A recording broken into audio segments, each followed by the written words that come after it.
നല്ല തെരഞ്ഞെടുപ്പ്, നല്ല പ്രതീക്ഷ. നമ്മുടെ എല്ലാ പ്രവർത്തകന്മാരും നമ്മുടെ നാട്ടിലെ എല്ലാ അനുഭാവികളും തെരഞ്ഞെടുപ്പ് രംഗത്ത് വന്നു എന്നാണ് എൻ്റെ പ്രവർത്തകന്മാരിൽ നിന്ന് കിട്ടിയ വിവരം. അതുകൊണ്ട് ഞാനതിൽ സംതൃപ്തനാണ്. നല്ല റിസൾട്ട് ഉണ്ടാകുമെന്ന് ഞാൻ പ്രതീക്ഷിക്കുന്നു. 100 വരെയൊക്കെ പോകാം. തുടർഭരണം ഒരിക്കലും അവസാനിക്കൂല. അല്ല, തുടർഭരണം ഒരിക്കലും അനുവദിക്കില്ല. UDF അധികാരത്തിൽ വരും. നമ്മൾ നേരത്തെ പറഞ്ഞില്ലേ 100%. ആ 100%ത്തിൽ നമ്മൾ ഉറച്ചു നിൽക്കുകയാണ്. അത് നിങ്ങൾക്ക് കുറഞ്ഞ ദിവസമല്ലേ വേണ്ടൂ, അധിക ദിവസം കാത്തിരിക്കേണ്ട കാര്യമില്ലല്ലോ. റിസൾട്ട് വരുമ്പോൾ നിങ്ങൾക്ക് കാണാം ഇവിടെ ആരാ ഭരിക്കുന്നത്.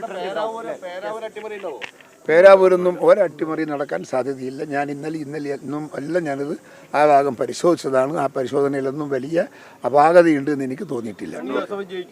ജയിക്കും.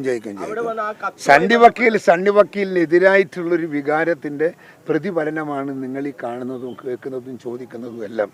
അത് അസത്യമാണ്. അത് ശരിയല്ലാത്ത വാർത്തയാണ് നിങ്ങൾ എന്നോട് ചോദിക്കുന്നത്. അവിടെ ദയവായി അത് ഇന്നെങ്കിലും അവസാനിപ്പിക്കുക. ഏത് കത്ത്? കത്തിനെ കുറിച്ചിട്ട് അങ്ങനെ ആശങ്കയൊന്നുമില്ല. കത്ത് കൊടുത്തത് ശരിയാണോ തെറ്റാണോ എന്നുള്ളതിനെ കുറിച്ചിട്ട് ചർച്ച ചെയ്യേണ്ടത് മാത്രമല്ല, അതൊരു ഇൻവെസ്റ്റിഗേഷൻ നടത്തേണ്ടതാണ്. എന്നിട്ട് വേണം അത് തീരുമാനിക്കാൻ. ആണെന്നും അല്ലെന്നും പറഞ്ഞാൽ അതിനകത്ത് രണ്ടുണ്ടാകുമ്പോൾ അതിനകത്ത് ഒന്ന് കൺഫേം ചെയ്യണമെങ്കിൽ എന്ത് മാർഗം വേണം? അതിൻ്റെ ശരിയായ വഴിയിലൂടെ പരിശോധിച്ച് എന്നിട്ട് അതിൻ്റെ റിസൾട്ട് കണ്ടെത്തണം. അത് പരിശോധിക്കാൻ നോക്കാം.